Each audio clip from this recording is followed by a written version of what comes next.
Futures trading involves substantial risk of loss and may not be suitable for all investors. Good morning. It's Monday, December 15th. I'm Phil Streible, Chief Market Strategist at Blue Line Futures. So I hope you had a great weekend here and you enjoyed our Navigating the Week Ahead weekend note that we're sending out. Some housekeeping here. The equities and the currencies on my platform on CQG had rolled over the March contract. Now this Friday, nearly $5.2 trillion in notional open interest linked to the S&P 500. S&P 500 index products here are set to expire, roll over into the new year, making this the single largest notional expiration on record. I'll look at the gold market here, rising for the fifth straight day, nearing that fresh record here with many analysts upping their 2026 forecast, 4,900 on up, over $5,000 by the end of 2026. Really, it's the continued central bank buying and the private investor flows under Fed easing.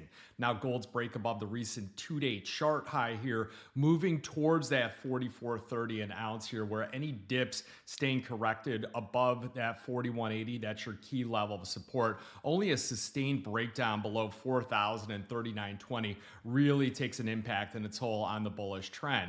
Now, looking at the precious metals, the ETF flows, well, we saw them buying gold, silver, platinum, and also palladium here on Friday. The exchange-traded funds, they added about 146,000 troy ounces of gold to their holdings, and total gold held by ETFs rose 18% this year to 98.3 million ounces. This is the highest level since October 23rd. The reason why we track this is that when you start to see those ETF flows, they continue to pick up. We're seeing that underlying impact on the price of the gold market. You really want to see this market continue to broaden out, where more individual investors are continuing to add to the gold products here. So you look at the silver market, up 0.2% on Friday here, with year-to-date ETF flows rising about 19%. They added about 1.45 million troy ounces of silver in the third straight day of growth here.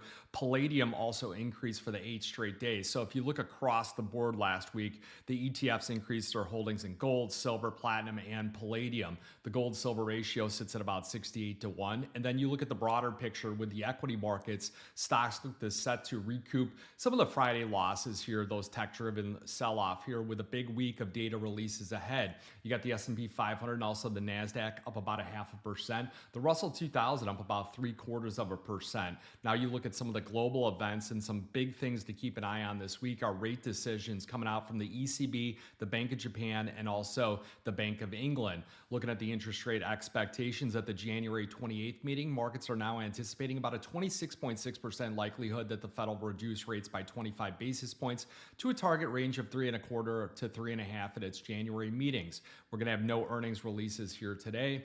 And when you look at the economic data, you do have the Empire State Manufacturing Survey going to be released at 7:30 a.m. Central Time, and then the NAHB reading on home builders confidence at 9 a.m. Central Time. So you look at the currencies here, we're going to quote March going forward as long as the platform shows it. The March dollar sitting at 97.93, edging a bit lower. Euro currency up at 118, edging a bit higher. You got treasury yields poking down just a bit at 4.16%. The VIX futures at 1650. That's quite low here, well below that 20 threshold where we start to see increased volatility. Bitcoin hovering right around 90,000. Ethereum, that's starting to mark some higher lows on the charts and starting to work its way back up, getting a lot of momentum overnight here and a lot of discussion about those stable coins going on those Ethereum networks. You look at the S&P 500 gamma exposure, well, it flipped back to neutral, implying that option positioning isn't heavily skewed in one direction or the other.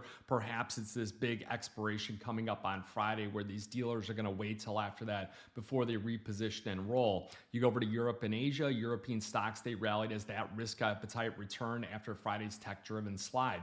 You go over to stocks in Asia, they did have some weaker economic data come out here, so the MSCI Asia Pacific Index fell just under about 1%. It was the most in more than 3 weeks here, with the TSMC and Samsung were the biggest draggers. You go to central bank speakers here, you're going to have Fed Miron Williams and then also Miron again here on CNBC later on today. So expect a little bit of volatility from some of that discussion coming out. as far as what the Fed is anticipating. And I think that we're getting a lot more analysis paralysis here as you've got this delayed economic data, and then you got these Fed officials, which either seem to be leaning very hawkish or very dovish. So you guys got any questions, shoot an email to info@bluelinefutures.com. You want to open up an account, it takes about 5-10 minutes to do so here. We've got a lot of different great futures products here, different contract sizes and things like that to get involved with. So remember that futures and option trading, it does involve risk of loss, and it may not be suitable to all investors. Good luck, good trading.